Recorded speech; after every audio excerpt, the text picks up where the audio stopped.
लगी हुई हो ताव, राह चलता भी राहगीर भिड़ जाता है। कोई व्यक्ति कभी किसी से भिड़ता नहीं है, बोली और भाषाओं का तीर भिड़ जाता है। और फिर बताना मुझे कि कोई व्यक्ति कभी किसी से भिड़ता नहीं है, बोली और भाषाओं का तीर भिड़ जाता है। जब जनता का हक खा के भरता हो पेट, तब बादशाह से फकीर भिड़ जाता है। कि जब जनता का हक खा के भरता हो पेट, तब बादशाह से फकीर भिड़ जाता है। और भिड़ता क्यों है, अब ये समझ लीजिएगा। आप में अंदर जो आक्रोश है, पिछले 65 वर्षों में जहां तक हमें पहुंचा दिया, मैं सीधे सीधे गीत निवेदन कर रहा हूं, सुनिएगा। कि हर माह हुआ है स्वयं जून, अब खौल रहा है नया खून। हर माह हुआ है स्वयं जून, अब खौल रहा है नया खून। मुट्ठियां सभी की भिची हुई, आंखों में उतरा है जुनून। ये शांति अहिंसा त्याग क्रांति की अनुरागी हो जाती है। और इस बार बताना मुझे कि ये शांति अहिंसा त्याग क्रांति की अनुरागी हो जाती है। सिंहासन दागी होने पर जनता बागी हो जाती है। कि सिंहासन दागी होने पर जनता बागी हो जाती है। और जितने युवा भारत स्वाभिमान, जितने युवा मित्र सबको समर्पित करना चाहता हूं कि एकजुट नौजवान पीढ़ी में वो शक्ति है कि दुश्मन का किया हुआ वार भी पलट दे। एकजुट नौजवान पीढ़ी में वो शक्ति है कि दुश्मन का किया हुआ वार भी पलट दे। वार किसी हथियार या किसी विचार का है, ढाल ऐसी है कि खुद धार भी पलट दे। संभव है ये भी दस्त हो के महंगाई वाला बार बार थोपा गया भार भी पलट दे। और हुंकार की तालियां उठे कि संभव है ये भी दस्त हो के महंगाई वाला बार बार थोपा गया भार भी पलट दे। यदि अपनी पे आ गई जो नौजवान पीढ़ी, बड़ी बात नहीं सरकार भी पलट दे। कि अधिकारों को छोड़ने ये समझो बागी हो जाती है। अधिकारों को छोड़ने ये समझो त्यागी हो जाती है।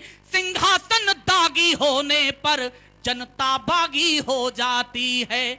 हर माह हुआ है स्वयं जून, कि आज तुम मेरे पिपासित अधर पर धर दो अंगारे, कल तुम्ही को गीत मेरा गुनगुनाना ही पड़ेगा। आज तुम मेरे पिपासित अधर पर धर दो अंगारे, कल तुम्ही को गीत मेरा गुनगुनाना ही पड़ेगा। आज तुम ऊंची उड़ानों पर उड़ाने खूब भर लो, कल तुम्हें इस भूमि को मस्तक झुकाना ही पड़ेगा। यह जनता का दरबार है। बड़े बड़े महारथियों को आते हुए हमने देखा है। अंतिम इस गीत की पंक्ति सुनिएगा कि कितने महारथी जो पैर पड़ते हैं यहां, जागृत हो जाइए। आपके हाथों में, आपकी उंगली में वो ताकत है, किसी भी बादशाह को फकीर बना सकती है। लेकिन इस बात का फिर ताकत का ध्यान भी रखिए कि कितने महारथी जो पैर पड़ते हैं यहां, शौर्य शूरवीर खानदानी मांग जाते हैं। कितने महारथी जो पैर पड़ते हैं यहां, शौर्य शूरवीर खानदानी मांग जाते हैं। यानी मांग जाते हैं चिराग रोशनी निमित्त, और हिम्मत यहाँ पुरानी मांग जाते हैं। यानी मांग जाते हैं चिराग रोशनी निमित्त, और हिम्मत यहाँ पुरानी मांग जाते हैं। जनता की ताकत को तौलिए नहीं हुजूर, जनता की ताकत को तौलिए नहीं हुजूर, हमसे तो भीख महादानी मांग जाते हैं। और इस बार अपनी ताकत की तालियां दिखाना कि जनता की ताकत को तौलिए नहीं हुजूर, हमसे तो भीख महादानी मांग जाते हैं। आप पे तो चुल्लू भर पानी शेष ही कहां है, बड़े बड़े पानीदार पानी मांग जाते हैं। आप पे तो चुल्लू भर पानी शेष ही कहां है, बड़े बड़े पानीदार पानी मांग जाते हैं। कि हाथ खुले जनता के तो सूरत फागी हो जाती है। हाथ खुले जनता के तो सूरत फागी हो जाती है। सिंहासन दागी होने पर जनता बागी हो जाती है। हर माह हुआ है स्वयं जून। और अंतिम कुछ पंक्तियां केवल 65 वर्ष की राजनीति की बताना चाहता हूं। आपने आज तक जागे नहीं, इसका परिणाम हमने भोगा है, और आज भी नहीं जागे तो आने वाली पीढ़ियां भोगेंगी। बस इतना याद रखना कि 65 वर्ष में गुजरा क्या है। कि आजादी का नाम मिला, पर क्या सचमुच आजाद हुए? आजादी का नाम मिला, पर क्या सचमुच आजाद हुए? वे जो 5 सितारा होटलों में बैठकर परिचर्चाएं करते हैं कि गरीबी कैसे खत्म होगी, जिन्होंने कभी गरीबी देखी नहीं, वो गरीबों के बारे में चर्चाएं करते हैं। एक शायर ने कहा है कि गरीबी को मिटाने की ये बातें सिर्फ बातें हैं, जो खुद पैसे के भूखे हैं गरीबी क्या मिटाएंगे। और आपकी तालियां उठें इस बात पर कि गरीबी को मिटाने की ये बातें सिर्फ बातें हैं, जो खुद पैसे के भूखे हैं गरीबी क्या मिटाएंगे। गरीबों का लहू तो आपकी कारों का डीजल है, गरीबी हट गई तो आप क्या रिक्शा चलाएंगे। केवल बातों में 65 वर्ष में बरगलाया गया, भटकाया गया। मैं कहना चाहता हूं कि आजादी का नाम मिला, पर क्या सचमुच आजाद हुए? गैरों से तो कम, अपनों से ही ज्यादा बर्बाद हुए। अब तक हम इतिहास गिरावट का ही गढ़ते आए हैं, सिंहासन पर अक्सर अवसरवादी चढ़ते आए हैं। और चाहे अभी आपने देखा होगा नक्सलियों ने 15 सैनिकों की हत्या कर दी, शहीद हेमराज सुधाकर का कटा हुआ सर का शव आता है और वहां से कोई जवाब नहीं मिलता। मेरा इशारा समझना, बताना मुझे कि सिंहासन पर अक्सर अवसरवादी चढ़ते आए हैं। आवश्यकता जब दहाड़ की तब तब स्वर खो जाता है। और आपके अंदर अगर गुस्सा हो तो तालियों में तब्दील करना कि आवश्यकता जब दहाड़ की तब तब स्वर खो जाता है। केवल सिंग लगाने से कोई सिंग नहीं हो जाता है, केवल सिंग लगाने से कोई सिंग नहीं हो जाता है। सिंहासन पर आने वाला हर कोई मर्द नहीं होता, अगर होता तो भारत में कोई दहशतगर्द नहीं होता। अगर होता तो भारत में, और एक उम्मीद की किरण है आपके सामने, आप चाहे तो अब भी भटक सकते हैं और चाहे तो अपना भविष्य निर्धारित कर सकते हैं कि हम एक तरक्की के रास्ते पर चलें। कि अगर होता तो भारत में कोई दहशतगर्द नहीं होता। सिंहासन गर नाम लिया तो क्यों कायर को आसन दो।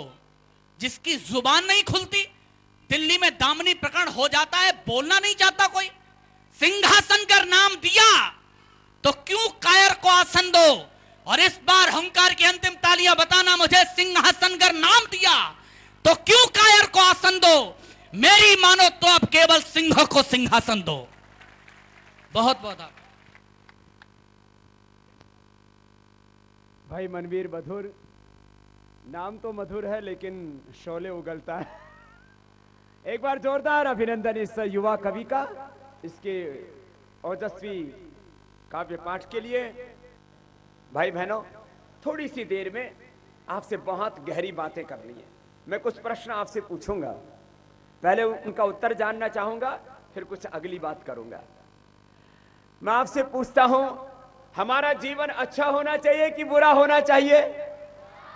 हमको स्वस्थ रहना चाहिए कि बीमार होना चाहिए?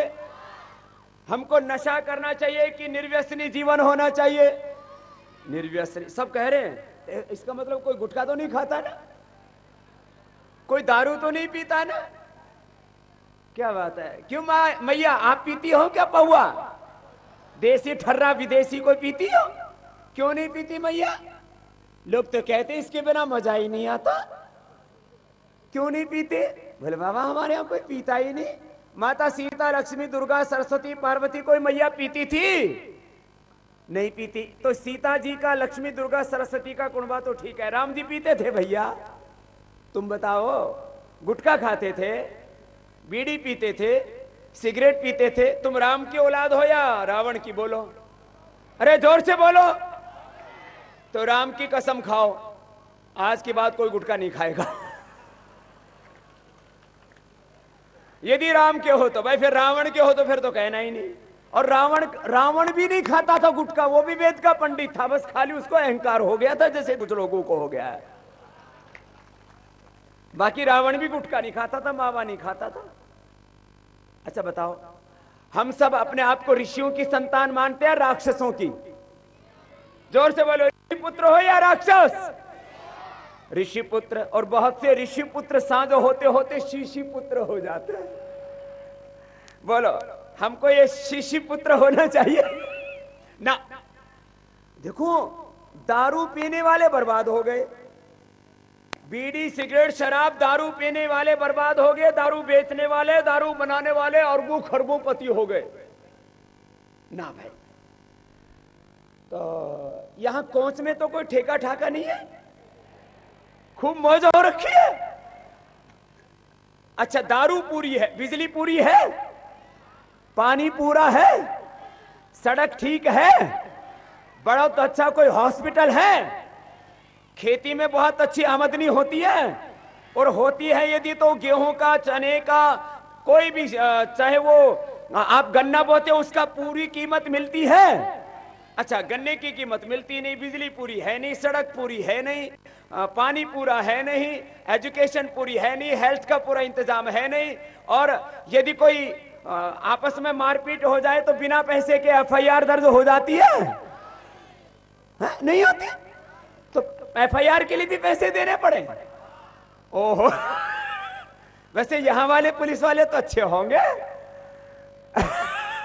ना, अच्छे हो जाएंगे आज के बाद, कोई बात नहीं, ये तो अपने घर के ही है, इन्हें तो ठीक कर लेंगे। तो सुनो, आज एक संकल्प लेकर के जाओ भैया। क्यों भैया? ये काम हो जाएगा तो ठीक रहेगा ना घर में। हाँ तो आज एक संकल्प लेके जाएंगे, बीड़ी सिगरेट शराब को, नशे को हाथ, जरा हाथ ऊंचा करके तो बोलो, नशे को हाथ।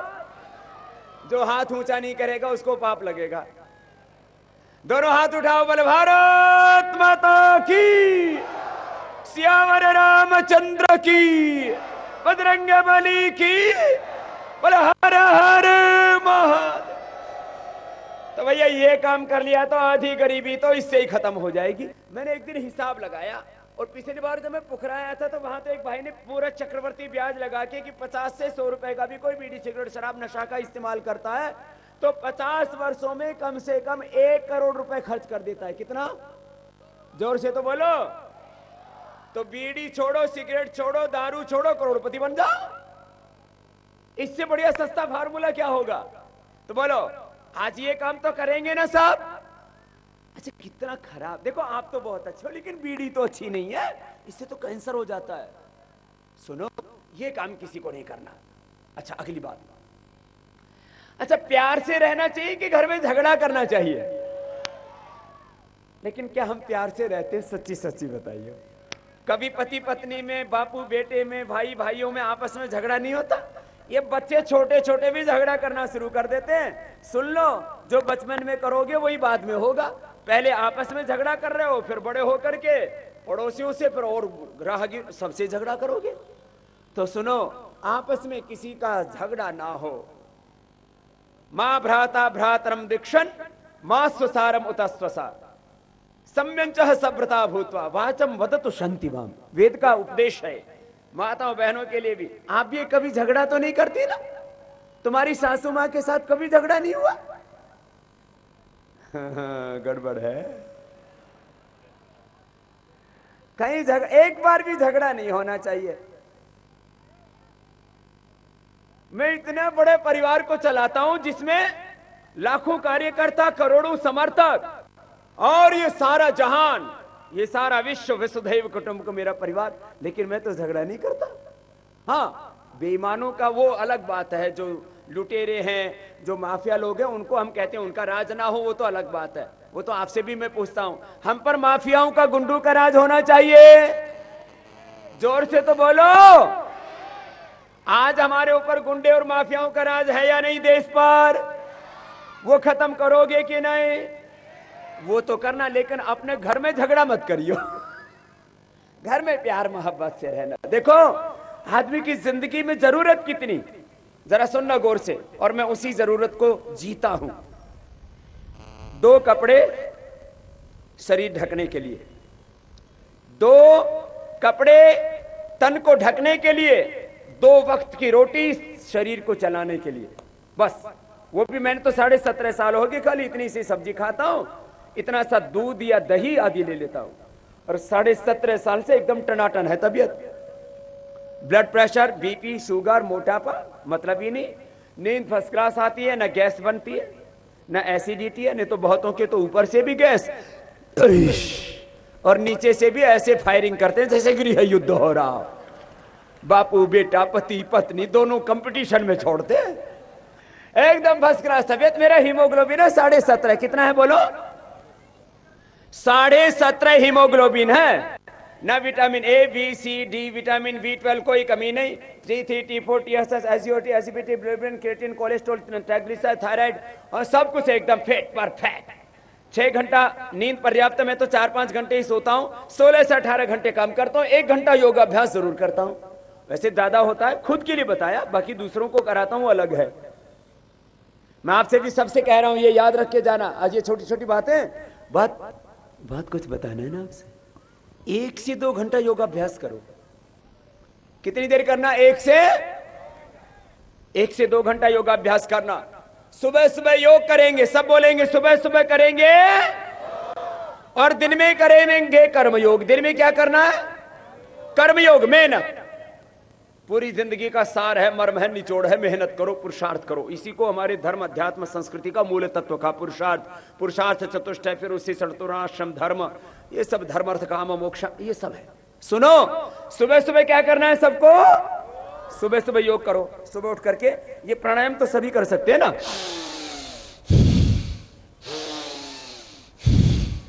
ऐसे 5 मिनट ये कर लेना। रेस्पिरेटरी सिस्टम, फेफड़े मजबूत, श्वास, दमा, अस्थमा, एलर्जी, काफ, खांसी, सर्दी, बुखार कभी नहीं होगा, बिल्कुल नहीं। और ये भस्त्रिका 5 मिनट, फिर कपालभाति। पेट एकदम छाती के नीचे, कमर कसी हुई, सीना उभरा हुआ, भुजाएं और जंघाएं पूरी सधी हुई, पूरा शरीर फूल की पंखुड़ियों की तरह एकदम फिट परफेक्ट। जैसे टीवी के ऊपर बहुत से मॉडलिंग करने वाले लोग आते हैं ना, उनसे भी अच्छे मॉडल होने चाहिए तुम्हारे। खुद का मॉडल खराब हो जाता है तो मॉडलिंग देखते रहते हो। अपना मॉडल अच्छा रखो ना। ये माताएं बहनें सीरियल देखते रहते हैं, वो मुझे बहुत अच्छी लगती है, वो मुझे बहुत अच्छा लगता है। देखो, शादीशुदा होने के बाद में दूसरे मर्द की और दूसरी औरत की तरफ देखना नहीं चाहिए। हम तो सुबह से शाम तक दूसरों को ही देखते रहते हैं। एक गड़बड़ बात है। एक से मैंने बोला, भाई तुम दूसरों की तरफ निगाहें क्यों रखते हो? बोले जी अपने ना खुद हम ऐसे हैं ना हमारी पत्नी ऐसी है, दोनों ही बेढंगे हो रखे। मैंने कहा योग कर लो। फिर तुम एक दूसरे की तरफ नहीं, तुम्हारी तंदुरुस्ती इतनी अच्छी होगी कि सारी दुनिया की निगाहें तुम पर होंगी। हेल्थ में, फिटनेस में, नॉलेज में, कैरेक्टर में, हर क्षेत्र में ऐसे प्रथम कोटि का जीवन होना चाहिए। सुनो, मैं आपसे बोल रहा था सुबह सुबह करना योग। ये बच्चों से लेकर के बड़ों तक मैं 9 साल की उम्र से करने लगा, और आज यहां पर बैठा हूं ना, अनपढ़ माँ बाप के घर में पैदा हूं, सरकारी स्कूल में पढ़ा हूं। इन बच्चों के अंदर ही सबसे ज्यादा धनवान, सबसे ज्यादा बलवान, सबसे ज्यादा महान होने का सामर्थ्य होता है। और आप बड़े भी सुन लो जरा कान खोल करके। हम ये तो मान लेते हैं ना, मैं दीन दुखी दरिद्र, मैं तो छोटा सा अदना सा आदमी हूं, मैं क्या कर सकता हूं। धीरू भाई अंबानी देश के सबसे बड़े धनवान व्यक्ति, आज उनके बच्चे अनिल और मुकेश माने जाते हैं। कितने रुपए से व्यापार शुरू किया? 500 रुपए थे शुरू में। तो कितने? 500 रुपए। क्या तुम्हारे पास 500 रुपए भी नहीं है क्या? कि आदमी इच्छा शक्ति रखे। तो आज अनिल अग्रवाल जो पूरी दुनिया में वेदांता के नाम से बहुत बड़ा उसका ग्रुप है, पटना के अंदर चड्डी पहन के घुमा करता था। मेरे से एक दिन बताने लगा अपनी सारी कहानी।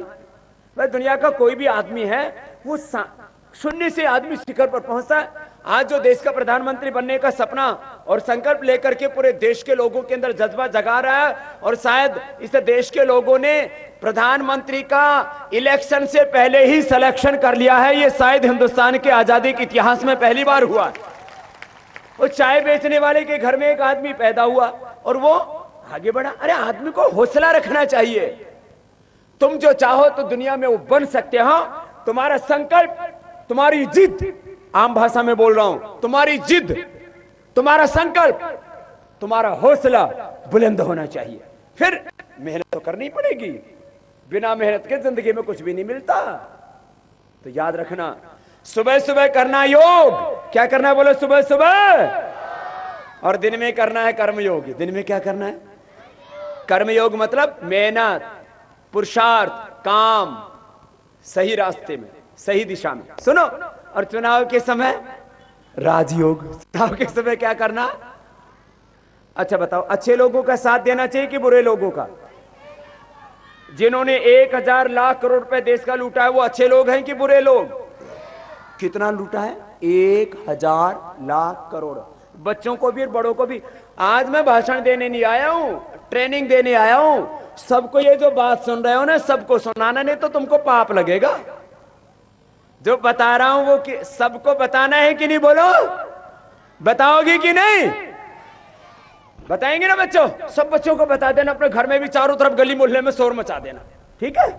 सबको जो भी मिले सबसे यही चर्चा करो, जब तक चुनाव नहीं हो जाता और इन राक्षसों का अंत नहीं हो जाता, माफिया राज खत्म नहीं हो जाता।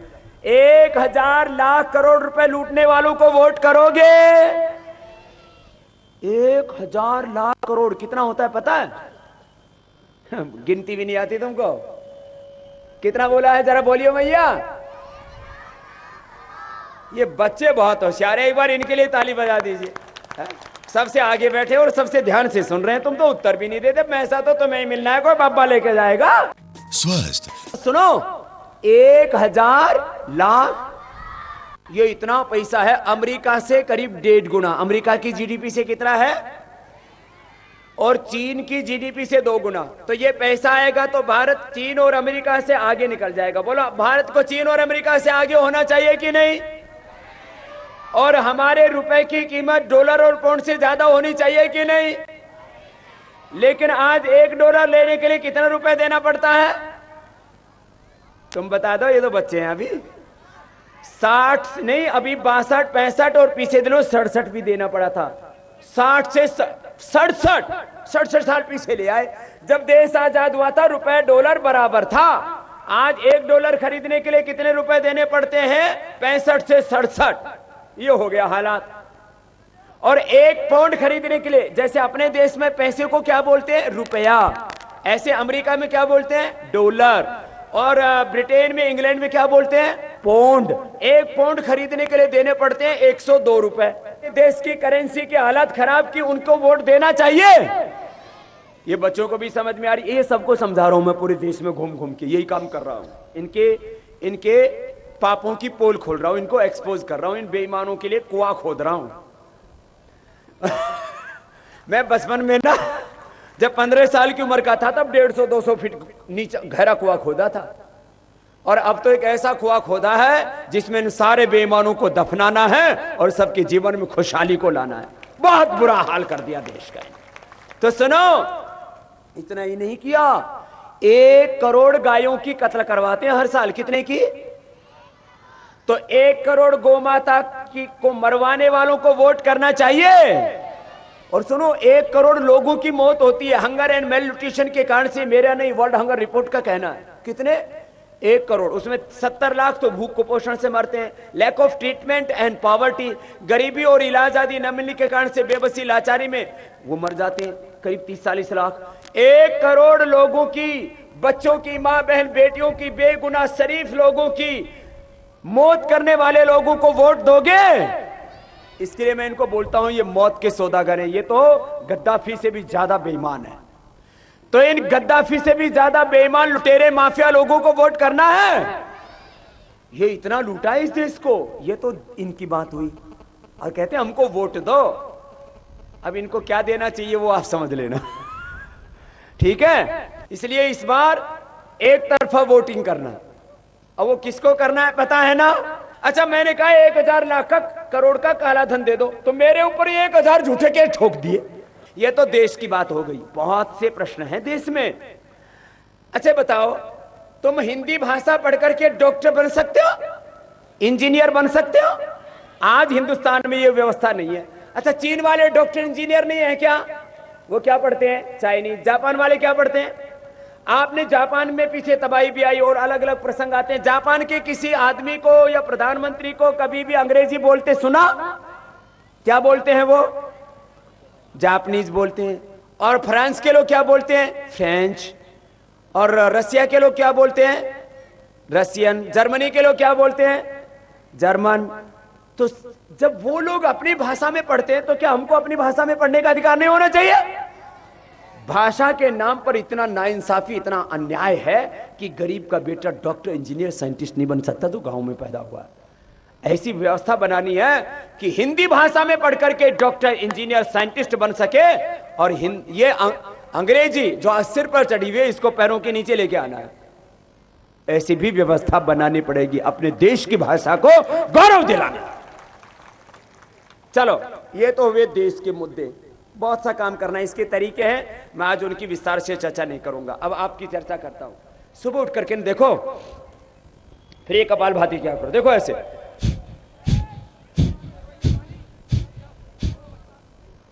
इसका नाम है कपालभाति। क्या नाम है बोलो? जो कपालभाति करेगा उसको मोटापा, सुन लो मैया, तुम भी मुटिया गई हो। माताओं को कई कारणों से, कई बार ऑपरेशन से मोटापा हो जाता है, दवा खा के मोटापा हो जाता है, हवा आदि लग करके मोटापा हो जाता है, किसी जेनेटिक रीजन से। सुबह उठ के गर्म पानी पीना, फिर मेदो और बटी खा लेना। अपने पतंजलि चिकित्सालय आरोग्य केंद्र है ना, यहाँ तो वैद्य राकेश भाई बहुत अच्छा चला रहे। मेदो और बटी खा लेना, गर्म पानी पीना। बर्तन गंदा हो जाए तो ठंडे से धोते हो कि गर्म से? गर्म से धोते। जिनके शरीर में, जिनको मोटापा बढ़ा हुआ है, जोड़ों में दर्द है, सांस दमा है, उनको सुबह उठ के ठंडा नहीं गर्म पानी पीना चाहिए। फिर एक अश्वगंधा आती है एक जड़ी बूटी, उसके पत्ते 3-3 सुबह शाम खा लो, कपालभाति करो। और लो कार्बोहाइड्रेट डाइट, अर्थात गेहूं चावल आलू नहीं खाना, चने की रोटी खाओ, चने की रोटी खाओ और योग करो। अश्वगंधा के पत्ते, मेदो हरबटी और हो सके गोमूत्र का अर्क सुबह गर्म पानी में पी लो। 1 महीने में 15-20 किलो वजन कम कर सकते हो। कितना? जोर से तो बोलो। 15-20 कम कर लो, तुम भी हल्की हो जाओगी, धरती माता भी हल्की हो जाएगी। हाँ, इधर भी कुछ मोटे मोटे बैठे हैं, सुन लो, ये तो मोटापे के लिए बताया। फिर अगली देखो, ये कपालभाति ऐसे करना। जो कपालभाति नहीं करोगे तो किडनी में पथरी हो जाएगी। बोलो, बहुतों को पथरी बनी है ना, वो तुम्हें भी बन रही है धीरे धीरे। जब दर्द होगा तब पता लगेगा, उससे पहले नहीं पता लगता।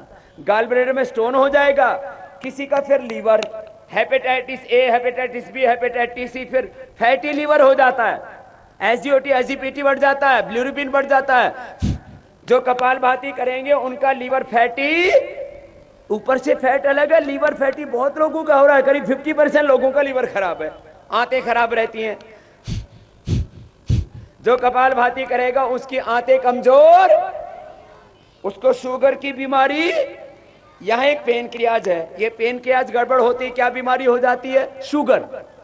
अब बताओ, शुगर की बीमारी हो गई तो मीठा नहीं खा सकते, कोलेस्ट्रॉल की बीमारी होगी तो चिकनाई नहीं खा सकते, ब्लड प्रेशर की बीमारी होगी तो नमकीन नहीं खा सकते, और मुटिया गए तो अच्छा खाना ही नहीं खा सकते, फिर तो ऐसे घास फूस खा के गुजारा करना पड़ा।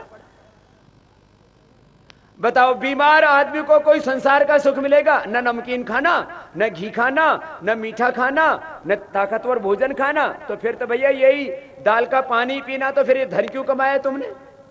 ये सारी मेहनत क्यों की? इसलिए रोगी आदमी को दुनिया का कोई सुख नहीं मिलता। जो कपालभाति करेंगे, शुगर की बीमारी, थायराइड की बीमारी नहीं होगी, रहे तो मिट जाएगी। अंग्रेजी दवाई से एक का भी ब्लड प्रेशर ठीक नहीं हुआ, रोज गोली खानी पड़े मरते दम तक, और कई बार तो गोली खाते खाते मर जाते हैं। ब्लड प्रेशर दवा से ठीक नहीं होता, थायराइड ठीक नहीं होता, हार्ट की बीमारी, शुगर की बीमारी, अर्थराइटिस, कोई बीमारी दवाई से क्योर। हमें जड़मूल से खत्म करनी है बीमारियां, और की है, और इन बेईमानों को भी, इन माफियाओं को भी जड़मूल से खत्म करेंगे।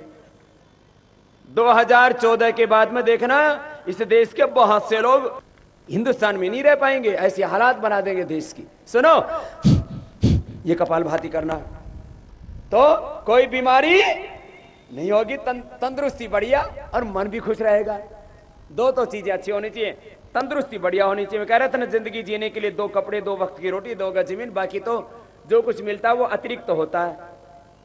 और अतिरिक्त के चक्कर में ऊपर से क्या मिलेगा, ऊपर से क्या मिलेगा, इसी चक्कर में आदमी बेईमान हो जाता है फिर। तो सुनो, योग करना, कोई भी चीज एकदम फिट, पूरा शरीर। ये जो बीमारियां है ना, इनके नाम से डरा दिया गया। एक डर, डर, भय, खूब, और अंग्रेजी में नाम लेते हैं, अंग्रेजी में क्या, अंग्रेजी में नाम बोलेंगे इसको, एसएलई हो गई। मैंने एक डॉक्टर से पूछा, भाई तो एसएलई का मतलब क्या है? MS का मतलब बता। बोले इसको मल्टीपल स्क्लेरोसिस कहते हैं। मैंने कहा फुल फॉर्म है, ये है क्या बीमारी क्या? बोले बाबा ये तो हमको भी नहीं पता। जो कपालभाति करेंगे उनके चेहरे पर चमक रहेगी, उनको फेयर एंड लवली नहीं लगानी पड़ेगी। आजकल वही बावड़े हो रहे, जिसको देखो वही रगड़ा पट्टी चालू है। अरे भैया कोई क्रीम पाउडर लगाने से कोई गोरा गोरी होने वाला? जो कपालभाति करोगे हीमोग्लोबिन ज्यादा रहेगा, चमड़ी चमकती रहेगी कपालभाति करने से, दांत अच्छे रहेंगे, और बातों की खेती उजड़ गई। बोले हवाएं तो है। नेल्स को ऐसे रगड़ने से बालों का झड़ना बंद हो जाता है, और जिनके बाल झड़ गए दोबारा आ गए, बहुत गंजे लोगों के, इससे अच्छा। और अनुलोम विलोम से ऑक्सीजन पूरा मिलेगा, आंखों की रोशनी अच्छी रहेगी, नस नाड़ियां ठीक रहेंगी, सिर में दर्द, माइग्रेन पेन। अब देखो जिनको सिर दर्द ज्यादा होता है ना, वो क्या करना? एक तो अनुलोम विलोम करना, दूसरा देसी घी की जलेबी खा के ऊपर से दूध पी लियो। ये बड़े इलाज है। क्या खाना? देसी घी की जलेबी खाओ, ऊपर से दूध पी लो, सिर में दर्द गायब हो जाता है। 2-3 बार ऐसा प्रयोग कर लेना, जब भी सिर में दर्द हो ठीक हो जाएगा। और ये अनुलोम विलोम प्राणायाम। और रात को सोते समय गाय का घी या बादाम रोगन नाक में डाल लो, उससे सिर में दर्द ठीक हो जाता है। ये 8-10 बीमारियां तो बड़ी है ना। एक तो सिर में दर्द, और फिर दौरे भी पड़ जाते हैं किसी किसी को, वो भी ठीक हो जाता है अनुलोम विलोम से। मेधावटी और देते थे, बादाम रोगन नाक में डालना। एक तो सिर में दर्द, एक जोड़ों में दर्द। सुन लो भैया, और आप में से भी बहुत से बुजुर्गों को होता है। हल्दी, मेथी, सौंठ, 3 का पाउडर करके खा लो, जोड़ों में दर्द खत्म। नहीं तो वातारी चूर्ण आश्रम का आता है, बहुत सस्ता सा आता है, 1-2 सीसी खा लेना वातारी चूर्ण से। ये वात, osteopenia, osteoporosis, arthritis, rheumatoid arthritis, gout, संधिवात, ये बहुत खतरनाक होता है, ये ठीक हो जाता है। इसका नाम है वातारी चूर्ण। अच्छा सुनो, 3 जूस बताते हैं हम। एक तो एलोवेरा का जूस, एक नूरगुंडी का जूस, और तीसरा पारिजात, हार श्रृंगार का पौधा होता है जिसमें फूल सफेद होता है, डंडी केसर की होती, केसर जैसी होती है। ये जोड़ों का दर्द खत्म। तो जोड़ों का दर्द, एक एसिडिटी बहुत होती है, तो एसिडिटी के लिए तो एक तो व्हीट ग्रास एलोवेरा, गेहूं का जो हरा घास होता है ना, उसको गेहूं का जवारा बोलते हैं हिंदी में, और अंग्रेजी में व्हीट ग्रास बोलते हैं। जो का हो या गेहूं का हो, व्हीट ग्रास पीने से, एलोवेरा पीने से एसिडिटी खत्म हो जाती है। कितनी भयंकर हो, ज्यादा हो तो अविपत्तिकर चूर्ण दे देते हैं, मुक्ता शुक्ति मिला के 100 ग्राम अविपत्तिकर, 10 ग्राम मुक्ता शुक्ति अपने सेंटर से दे दो। एसिडिटी नहीं तो किसी किसी को खाते ही जलने लगता है यहां से पूरा। फिर ये तो एक तो पित्त की बीमारी, एक वायु की बीमारी, जोड़ों के दर्द, एक तीसरा कफ बलगम। तो एक तो ये, दूसरा कपालभाति, तीसरा अनुलोम विलोम जो अभी भी बताया था। ये अस्थमा दवा 100% अच्छा हो जाता है। ये 3-4 बीमारियां तो बड़ी हैं। फिर जोड़ों में दर्द, एसिडिटी और अर्थराइटिस के अलावा ब्लड प्रेशर बहुत होने लग गया। लौकी का, घिया का जूस पीने से ब्लड प्रेशर ठीक हो जाता है। उसमें थोड़ा सा आंवला और मिला दो तो कोलेस्ट्रॉल भी कंट्रोल में आ जाता है, वेट भी घट जाता है, हार्ट की प्रॉब्लम भी दूर हो जाती है, और ब्लड प्रेशर तो खत्म हो जाता है। इतना अच्छा है लौकी का जूस, घिया का, दूधी सोरे का आदि इसको बोलते हैं लोग। और खीरा, करेला, टमाटर का जूस पीने से शुगर कंट्रोल 100%। और प्राणायाम कर लो थोड़ा, मधुनाशिनी, गिलोय, घनवटी और नीम घनवटी ये खा लो।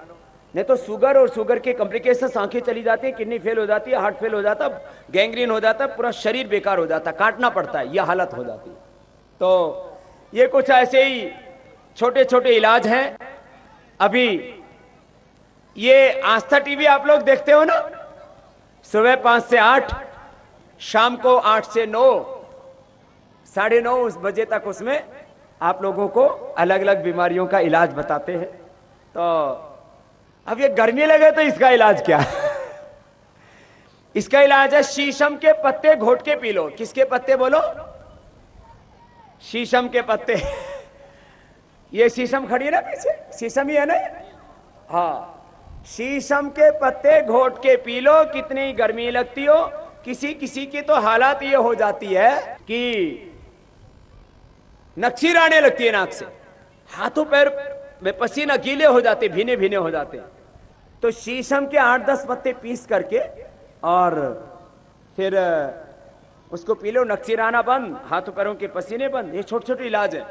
कच्चे सुबह कच्चे दूध में नींबू निचोड़ के पी लो, बवासीर ठीक हो जाती है। तीन ही दिन में 1 कप दूध में 1 नींबू निचोड़ के पी लो। ऐसे ये छोटे छोटे कुछ इलाज हैं।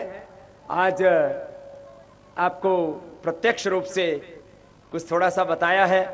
आप हर दिन सुबह उठ करके आस्था देखा करें, शाम को अच्छी बातें सुननी चाहिए। 2-4 छोटी छोटी बातें बता रहा हूं, उसके बाद, क्योंकि छोटी छोटी बातें वही जिंदगी पर बड़ा असर करती है। एक बात कर्म के बारे में कहना चाहूंगा। मैंने शुरू में कहा था पूरे जीवन का मर्म है कर्म, पुरुषार्थ, मेहनत। जो हम करते हैं उसका अनंत गुना होकर के हमको मिलता है। आप में से बहुत से किसान होंगे, यहां खेती करने वाले कितने लोग हैं? खेती करने वाले ज्यादातर हैं, बाकी बिजनेस आदि तो बहुत थोड़े लोगों का है। 1 किलो सरसों डालो, 4 महीने में कितने हो जाती है? 10 क्विंटल, 1000 किलो। ठीक ठाक उसको रखो तो 1 किलो सरसों डाली, 1 दाने से कितने हो गए? 1000 दाने, 1000 किलो। और 1000 फिर डाल दो तो 4 महीने बाद फिर कितनी हो जाएगी? 10 लाख किलो। फिर उस 10 लाख किलो को जमीन में डाल दो। इसको बोलते हैं किया हुआ पुण्य, भूदान। यह है कृषि कर्म। फिर करोड़ों किलो, 1 साल में 1 किलो सरसों से करोड़ों किलो सरसों हो सकती है। यह है कर्म का खेल। जो हम करते हैं वो अनंत गुना होकर के हमको मिलता है, ये याद रख लेना।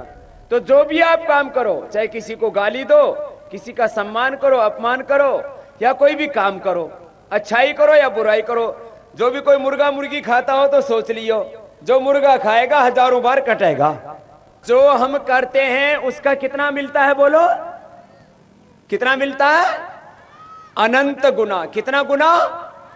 अनलिमिटेड। आपने, ये तो मैंने सरसों का उदाहरण दिया, एक पीपल का या बड़ का बीज बो दो, उससे क्या तैयार होगा? पेड़। और उसमें से कितने बीज तैयार होंगे आज तक किसी ने गिने? तो अच्छी खेती करनी चाहिए, अच्छे बीज बोने चाहिए, अच्छे कर्म करने चाहिए। जो हम करेंगे वही अनंत गुना होकर के हमको मिलता है। ये जीवन का सिद्धांत है। समझ में आ गया तो ठीक है, नहीं तो आदमी ठोकरें खाता रहता है।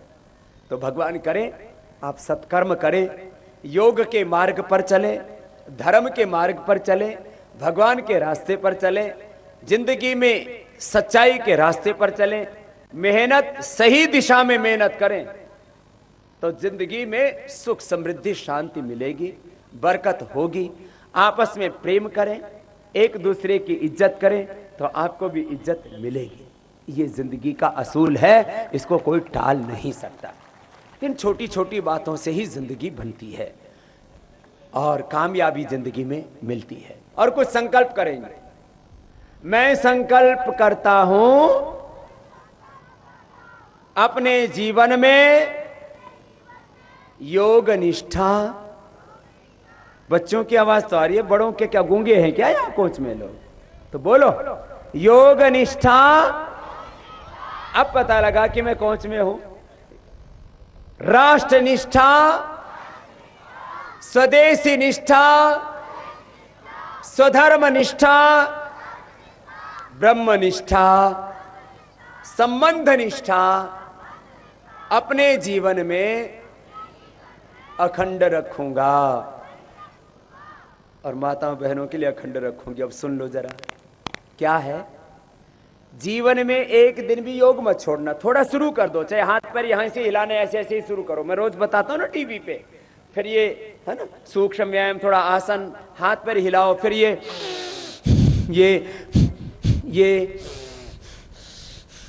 फिर भ्रामरी, ओम, गर्मी लगती है तो शीतली, शीतकारी, ऐसे है ना, ये करना। सब व्रत लेके जाओ। एक अच्छी आदत से पूरा जीवन अच्छा बन जाता है और एक बुरी आदत से पूरी जिंदगी नरक बन जाती है। योग निष्ठा, राष्ट्र निष्ठा। देश की बात आए तो पीछे नहीं रहना।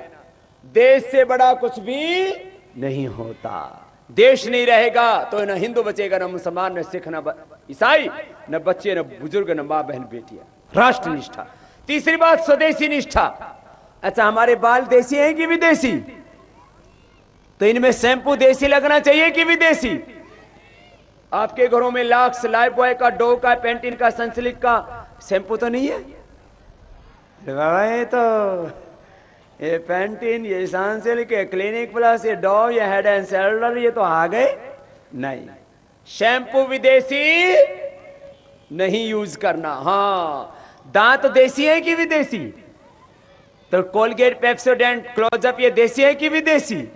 विदेशी। इसका इस्तेमाल 13 जड़ी बूटियों से बनाया हुआ आपको दंत कांति, दंत मंजन, नीम, बबूल आदि की दातुन करो ना। और नहीं तो टूथपेस्ट देसी।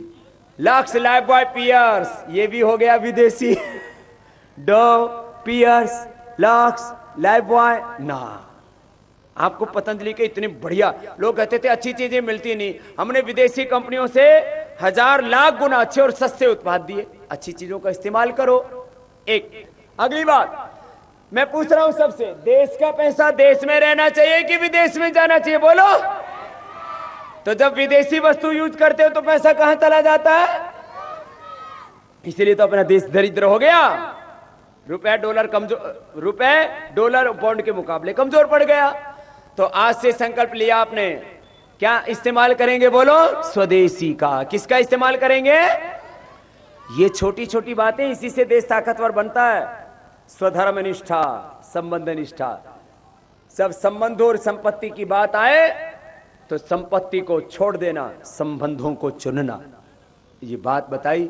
अब जाने से पहले एक बार मैं सब कार्यकर्ताओं ने जो बहुत मेहनत की है यहां पर, एक बार हमारे इस पूरे 2 दिन के अनुष्ठान के मुख्य आयोजक हमारे भाई भगवती शरण जी, बहुत दुबले पतले हैं, लेकिन भगवती सागर जी, एक बार भगवती सागर जी का जोरदार अभिनंदन हो जाए सबकी ओर से। बहुत श्रद्धा से पिछले 7-8 सालों से जुड़े, पहले आस्था टीवी देख करके ही उन्होंने ये योग सीखा और उसके बाद में ऐसे जुड़े कि अब रात दिन बोले बाबा जी अब ये योग से लोगों के जीवन को अच्छा बनाना है और सार्वजनिक जीवन में भी जिनके जीवन में शुचिता है उनको आगे लेके आना है। भाई भगवती जी के लिए जोरदार अभिनंदन एक बार सबकी ओर से, बहुत बहुत आशीर्वाद।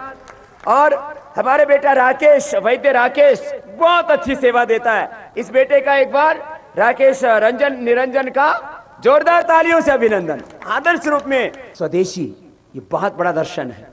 अपने ऋषि मुनियों ने योग, आयुर्वेद, जड़ी बूटियों और जीवन के एक एक पहलू पर वर्षों तक अध्ययन, शोध, अनुसंधान किया।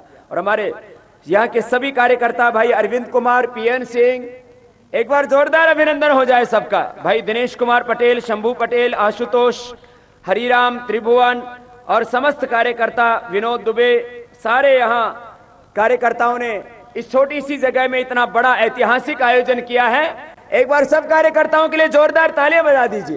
प्रार्थना के 2 शब्द।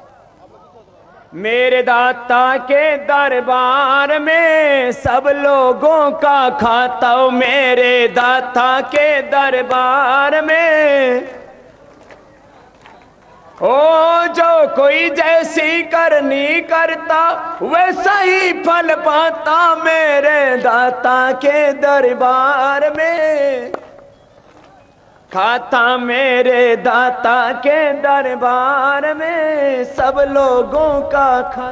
गिलोय, एलोवेरा, तुलसी ये तो हर घर में लगाना। ये गिलोय जानते हो ना?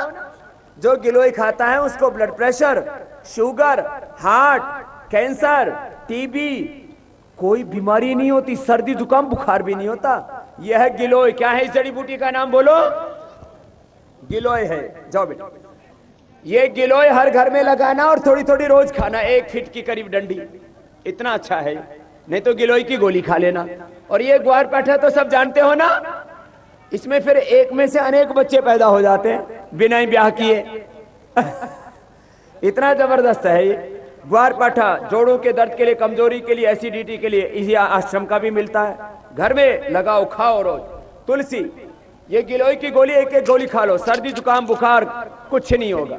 हाँ, तो एक एक जड़ी बूटी की भी बहुत महिमा है। इसका तुलसी हर घर में लगाना, इसके भी रोज 3 पत्ते खा लिया करो। तो यहां पहली बार कोच में आना हुआ, लेकिन आप लोगों की जो आस्था देखी इस प्रबल आस्था के लिए मैं सबको पुनः प्रणाम करता हूं और ये आशा रखता हूं कि मैं हमेशा बोलता हूं, मेरे दो हाथ नहीं, हजारों लाखों करोड़ों हाथ मेरे। बोले भारत माता की।